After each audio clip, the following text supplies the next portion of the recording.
Let's get real. Most people are too afraid to tell you to your face that they don't like you.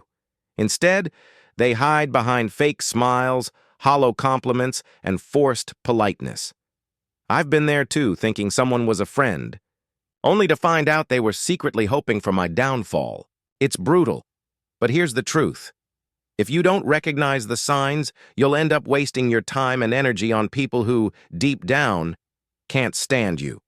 So let's cut through the BS and talk about the signs that someone dislikes you but is hiding it. You might not like what you hear, but it's better to face the truth than live in denial. 1. They're always joking about your flaws.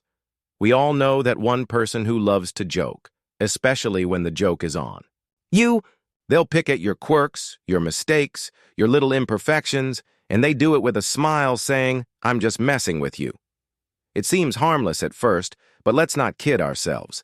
These jokes are often more than just playful banter. They're calculated digs, cleverly disguised as humor, meant to chip away at your self-esteem bit by bit. I remember a time when I was close to someone who seemed to always have something to say about me. How I dressed, the way I spoke, even the projects I was working on.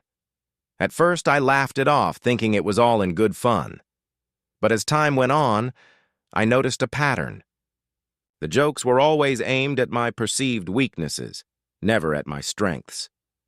It wasn't long before I started second-guessing myself, wondering if maybe I was the problem, if maybe these flaws were as glaring as they made them out to be. Here's where the controversy kicks in. People who consistently joke about your flaws aren't doing it out of affection. They're testing the waters to see how much disrespect you'll take. It's a subtle form of manipulation, a way for them to assert dominance while keeping you in your place. They're telling you, in no uncertain terms, that you're beneath them. And the most insidious part? They get away with it because we've been conditioned to believe that if we can't take a joke, we're the ones with the problem. But let's flip that script. I'm here to tell you that there's nothing wrong with standing up for yourself when a joke crosses the line. In fact, it's essential. You deserve to be around people who lift you up, not those who knock you down just to get a cheap laugh. True friends don't need to point out your flaws to feel better about themselves. They celebrate your strengths and help you work through your weaknesses without making you the of the joke. I've seen it happen time and again, people who let these kinds of jokes slide, thinking it's easier to keep the peace than to make waves. But here's the deep truth. Allowing others to disrespect you, even in jest, is a slippery slope. It starts with small comments, but over time those jokes can wear you down, making you question your worth. And the more you allow it, the more they'll push until you're left doubting yourself, all because you didn't want to seem too sensitive. I had to learn this the hard way. I realized that by laughing along, I was giving them permission to keep going. I was complicit in my own disrespect. It wasn't until I started pushing back, setting boundaries, that I noticed a shift, not just in how they treated me, but in how I saw myself. I stopped letting their words define me and started owning my narrative. So here's my advice. The next time someone makes a joke at your expense, don't just laugh it off. Ask yourself, is this really funny? Or is there something more going on here? And if the answer is the latter, don't be afraid to call them out. It might be uncomfortable. It might even end the friendship. But your self-respect is worth far more than someone's misguided sense of humor. In the end, life's too short to surround yourself with people who can't see your value. If their idea of friendship is constantly pointing out your flaws, then it's time to find new friends. The ones who truly care about you will never need to put you down to feel good about themselves. So stand tall, speak up, and don't let anyone reduce you to a punchline. 2. They give compliments that sting like insults. We've all been there. Someone gives you a compliment, but instead of feeling good, you're left with a bitter aftertaste, like you've just been slapped with a velvet glove. It's the kind of compliment that makes you pause and think, wait, was that a compliment or an insult? And here's the harsh reality. Often it's a bit of both. These backhanded compliments are a subtle, almost sneaky way for people to undermine you while pretending to be kind. I remember a time when I was working on a big project that I was incredibly proud of. After putting in countless hours of hard work, I finally shared it with a group of colleagues. One of them, someone I thought was a supporter, said with a smile, "Wow, this is actually pretty good for someone like you." I stood there, stunned. On the surface, it seemed like a compliment, but those last few words, "for someone like you," hit me like a ton of bricks. What did that even mean? Was I not supposed to be capable of doing good work? And that's the controversy here. These so-called compliments are laced with a hidden agenda. They're not meant to uplift you. They're designed to keep you in your place. It's a power play, a way for the person giving the compliment to assert their superiority while making you doubt your own abilities. They're saying, "I see you trying, but you'll never be as good as me." It's toxic, but it's wrapped up in such a pretty package that you almost miss the poison inside. Let's be real. People who give backhanded compliments are often insecure themselves. They see your potential, your strengths, and it scares them. So they use these sly little digs to keep you second-guessing yourself, to make sure you don't rise too high. It's like they're patting you on the back while holding you down with the other hand. And here's where it gets even more controversial. We've all done it at some point. Maybe not intentionally, but we've all let our insecurities slip out in the form of a compliment that's meant to remind someone else of their place. But here's the deep message. You don't have to accept this disguised hostility. You have the power to reject it, to see it for what it really is, a reflection of their own insecurities, not a measure of your worth. When someone says, "You're smarter than you look," or "This is good considering you're new at this," you don't have to swallow it whole. Call it out for what it is, even if it makes things awkward, because if you don't, you're allowing them to dictate how you see yourself, and that's a power you should never hand over to anyone. I've learned to recognize these compliments for what they are, a mirror reflecting someone else's insecurities. And when you see it that way, it loses its sting. Instead of internalizing it, you can almost laugh it off, because at the end of the day, their words say more about them than they ever will about you. So here's what I do now. When I receive a backhanded compliment, I don't let it slide. I'll respond with something like, "Thanks, but what do you mean by that?" It forces them to confront the insult hidden in their words, and more often than not, it puts them on the spot. They're suddenly aware that you're not playing their game, and it's amazing how quickly their tune changes the takeaway. Don't let anyone's veiled negativity define you. Whether it's a well-meaning friend, a jealous colleague, or even a family member, remember this. Your worth isn't up for debate. Compliments should lift you up, not tear you down. If someone's words leave you questioning yourself, it's time to question their intentions instead. Life is too short to waste on people who can't genuinely celebrate your successes. Surround yourself with those who see your value and aren't afraid to let you know it without any strings attached. 3. They subtly exclude you from plans. It's the little things that sting the most, like realizing that your so-called friends accidentally forgot to invite you to that dinner, that party, or that weekend getaway. They'll swear it was an oversight, that it was a last-minute thing, or worse. They'll assume you were too busy anyway. But let's be real. These aren't accidents. This is social exclusion in its sneakiest form, and it's a clear sign that you're not as valued as you think. I've been on the receiving end of this too many times. I remember checking my phone one weekend and seeing pictures of a group of friends having a great time at an event I would have loved to attend. The kicker. Not a single person mentioned it to me beforehand. When I casually brought it up later, they were full of excuses. "Oh, we thought you were busy," or "It was such a last-minute plan." But deep down, I knew the truth. If they wanted me there, they would have made sure I knew about it. And here's where the controversy comes in. This kind of exclusion isn't just thoughtlessness, it's deliberate. It's a way of sending a message without saying a word. They don't want you there, but they don't have the guts to tell you to your face. Instead, they hope you'll just fade out of the group quietly without causing a scene. It's passive-aggressive and it's cowardly, but it's also incredibly common. People don't talk about this much because it's easier to pretend it's not happening. It's easier to swallow the excuses, to convince yourself that it really was just a mistake, rather than face the painful truth that you're being pushed out. But here's the thing. If you keep accepting those excuses, you're giving them permission to keep excluding you. You're letting them decide your place in their lives, rather than taking control of your own narrative. I had to learn this the hard way. For a while, I kept quiet, letting those accidental exclusions slide, hoping that maybe next time I'd be included. But then I realized that by staying silent, I was allowing myself to be treated as an afterthought. So I did something controversial. I started calling them out on it. I'd say, "Hey, I saw you guys went out last weekend. Why didn't anyone invite me?" It wasn't easy, and it definitely made things awkward, but it also forced them to confront their behavior. And guess what? The dynamics changed.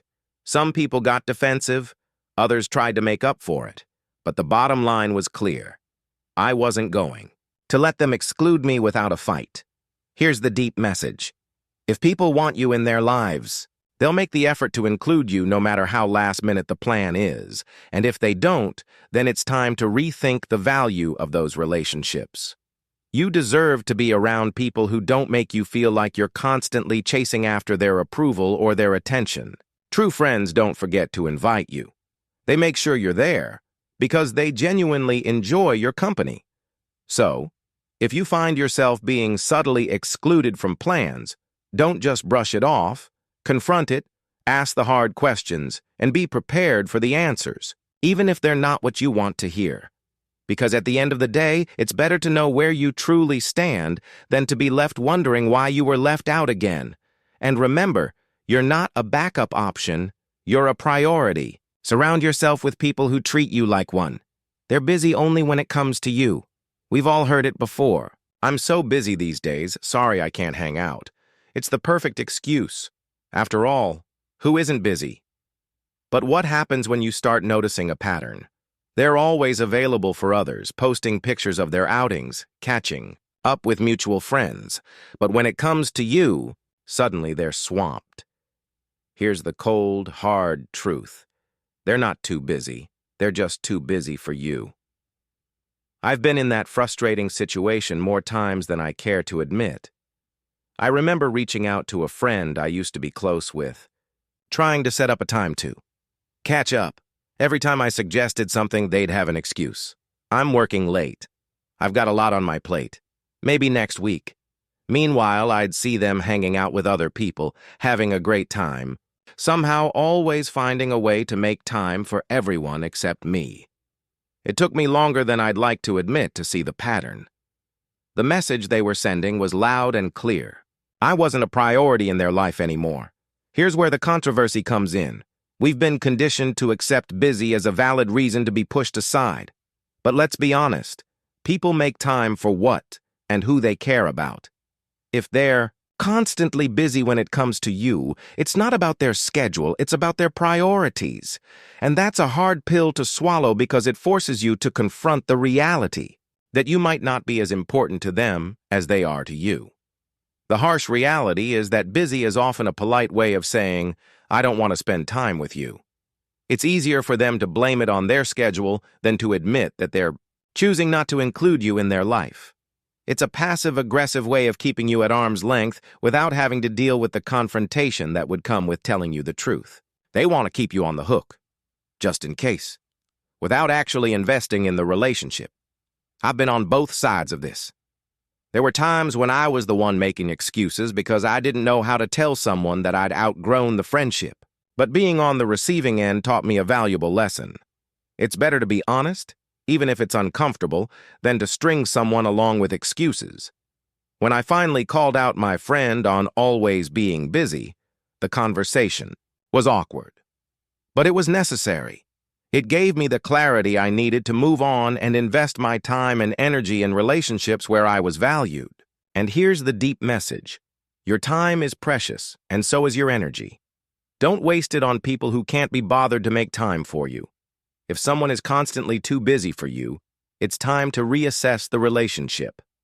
You deserve to be around people who are excited to see you, who make an effort to include you in their lives, not just when it's convenient for them, but because they genuinely enjoy your company. It's important to recognize that people change, and so do relationships. Sometimes we hold on to people out of habit, nostalgia, or fear of being alone, even when they've clearly moved on. But there's strength in letting go, in acknowledging that you deserve more than someone's leftover time. It's not about being needy or demanding. It's about valuing yourself enough to walk away from those who don't value you. 5. They avoid physical contact like the plague. Let's talk about the elephant in the room. Physical contact, or rather, the lack of it. We're not just talking about romantic relationships here. Physical contact is a basic human interaction, a way of connecting and building trust. So what does it mean when someone goes out of their way to avoid even the most casual touch? The answer isn't pretty. They're sending a clear signal that they're uncomfortable around you, and it's time to pay attention. I once had a colleague who seemed to recoil every time I reached out for a handshake or a friendly pat on the back. At first, I thought I was imagining things, but then I noticed it wasn't just me. They were warm and tactile with everyone else. But when it came to me, it was like I had the plague. It wasn't long before I realized that their avoidance of physical contact was more than just a quirk.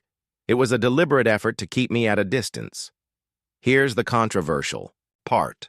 Physical contact is a natural part of human interaction, and when someone consistently avoids it, they're communicating a lack of comfort or connection. Sure, some people just aren't touchy-feely, and that's okay, but when it's selective, when they're fine hugging others but stiffen up around you, it's a red flag that something's off. They might not dislike you enough to say it outright, but their body language is doing all the talking. And let's be honest, we've all been there on both sides of the equation. Maybe you've avoided a handshake or leaned back when someone got too close because you just weren't feeling the vibe. Or maybe you've been on the receiving end, wondering why someone always seems to flinch when you're around. It's uncomfortable, it's awkward, and it's often a sign that the relationship isn't as strong as you'd like to think. But here's the deeper truth. Physical contact is a fundamental part of human connection. It's how we show trust, warmth, and empathy. When someone avoids it with you, they're not just avoiding touch, they're avoiding closeness, intimacy, and vulnerability. They're keeping you at arm's length, literally and figuratively, and that's a clear indication that there's an underlying issue in the relationship. I've learned to pay attention to these cues, even when it's hard to admit what they mean. There was a time when I ignored the signs, convincing myself that someone's reluctance to get close was just a personality trait. But the more I reflected on it, the more I realized that it was about me and our relationship. When I finally confronted the situation, it led to some tough conversations and, in some cases, the end of the relationship. But it also freed me from the frustration of wondering why things felt off. So here's the deep message. Don't ignore the signs when someone avoids physical contact with you. It's more than just a preference. It's a statement about their level of comfort and connection with you. If you notice this pattern, don't be afraid to address it. It might lead to a deeper understanding, or it might reveal that the relationship isn't as solid as you thought. Either way, it's better to confront the truth than to live in denial. And remember, you deserve relationships where physical contact isn't something to be avoided, but something that happens naturally and comfortably.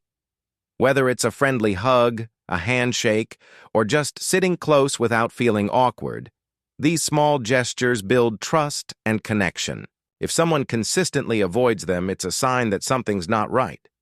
Don't be afraid to ask the tough questions and, if necessary, make the tough decisions. Life's too short to be surrounded by people who keep you at a distance, literally and figuratively. 6. They disappear when you need support. Let's get real. Nothing reveals the true nature of a relationship like a crisis. When the going gets tough, you find out who your real friends are. So what does it say about someone when they vanish the moment you need them most? It's not just a sign of flakiness. It's a neon warning that they're not as invested in you as you might have thought. And let's face it, when someone pulls a disappearing act during your darkest hours, it's not just hurtful, it's a betrayal. I learned this the hard way during a particularly rough patch in my life. I was dealing with a major personal issue, something that really shook me to my core. Naturally, I turned to the people I considered close friends, expecting some level of support, even if it was just a text or a quick call. But guess what? Crickets. The people I thought would be there for me suddenly had every excuse in the book. I'm so swamped at work. Sorry, I'm just really busy right now. I'll check in with you later. Spoiler alert, they never did. Here's where it gets controversial. People love to talk about how they'll always be there for you. But when push comes to shove, many of them are only around for the good times. They'll party with you, laugh with you, and enjoy the high points of your life. But the minute things get real, they're nowhere to be found. It's easier for them to ghost you than to deal with your pain or discomfort. They don't want to be dragged into your problems because deep down, they don't care enough to be there when it counts. And let's be brutally honest. True support isn't about convenience. It's about being there when it's hard, when it's uncomfortable, and when it's the last thing you want to do. The people who disappear when you need them most aren't just being inconsiderate. They're showing you exactly where you stand in their life. They're saying without words, your problems aren't worth my time. I remember feeling absolutely gutted when I realized that the people I'd been there for in the past, during their breakups, their family dramas, their career setbacks, couldn't be bothered to return the favor. It was a wake-up call, and not a pleasant one. But it was also a lesson I needed to learn. Not everyone who smiles in your face is truly in your corner. Here's the deep message. Support is the foundation of any meaningful relationship. It's easy to be around when everything's going well. But the real test of a relationship is how people respond when things fall apart if someone disappears the moment you need them. They're not just failing you. They're showing you that they were never really there in the first place. But don't let their absence make you bitter. Let it make you better. Use it as a filter to sift out the people who don't deserve a place in your life. The ones who stick around, who check in, who show up even when it's inconvenient. Those are the people who truly matter, and those are the relationships you should nurture and cherish. In the end, life is too short to invest in fair weather friends. Surround yourself with people who will stand by you in the storm, not just bask in the sunshine. Because when you find those rare individuals who stick around when the chips are down, you found something worth holding on to. And as for those who disappear, let them go. They've already shown you their true colors. 7. They gossip about you behind your back. Gossip. It's the social poison that spreads faster than wildfire and can burn down relationships in an instant. The thing about gossip is that it's never as innocent as people make it out to be. When someone you consider a friend talks behind your back, they're not just sharing a harmless story. They're actively sabotaging your trust, your reputation, and your relationship. And let's be real, when they gossip about you, it's a clear sign that they don't respect you no matter how friendly they act to your face. I've been the subject of gossip before, and let me tell you, it's one of the most gut-wrenching experiences. There was a time when I confided in someone I thought was a close friend about a personal issue. I needed to vent to unload some of the weight I was carrying, and I trusted this person to keep it between us, but within days. Details of that conversation started circulating, twisted and exaggerated. It was like a game of telephone, except the message wasn't just getting lost. It was being weaponized against me. The person I trusted had turned my vulnerability into entertainment for others. Here's the controversial truth. People who gossip about you aren't just venting or sharing concerns. They're playing a power game. Gossip is a way for them to elevate themselves while putting you down, all without having to confront you directly. It's cowardly, it's manipulative, and it's toxic. They're not just damaging your reputation. They're damaging the very foundation of trust that any real relationship is built on. And let's get one thing straight. People who gossip about others to you will gossip about you to others. It's a pattern, not a one-time thing. I've seen it happen too many times to count. Someone who loves to spill the tea on everyone else suddenly goes quiet when they're around you. Guess what? They're probably spilling your tea when you're not around. It's a betrayal of the worst kind because it's done in the shadows without giving you a chance to defend yourself or even know what's being said. Now here's where it gets really personal. I remember confronting the friend who gossiped about me, expecting some sort of apology or at least an explanation. Instead, they acted like it was no big deal, brushing it off as just a bit of harmless talk. But here's the thing. Gossip is never harmless. It's a betrayal, plain and simple, and it says far more about the person spreading it than it does about the person it's about.